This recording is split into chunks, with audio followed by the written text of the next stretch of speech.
చిత్తూరు జిల్లాలో గత కొద్ది రోజులుగా ఎడతెరిపి లేకుండా కురుస్తున్న వర్షానికి వాగులు వంకలు పొంగి పొర్లుతున్నాయి. జలపాతాలు, రిజర్వాయర్లు, డ్యాములు జలకత్తలను సంతరించుకుంటున్నాయి. సోమల మండలంలోని సీతమ్మ చెరువు వంక ఉధృతంగా ప్రవహిస్తూ ఉండడంతో గార్గేయ నది కూడా పరవళ్లు తొక్కుతోంది. దీంతో మండలంలోని ఆవులపల్లి, పెద్ద ఉప్పరపల్లి పంచాయతీలు జలదిగ్బంధంలో చిక్కుకున్నాయి.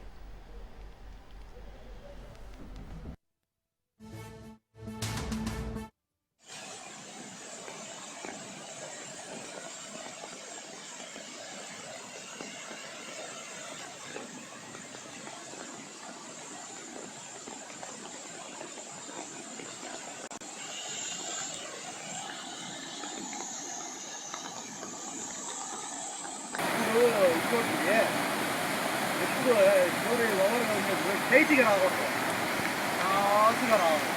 టైట్గా వచ్చిన పనే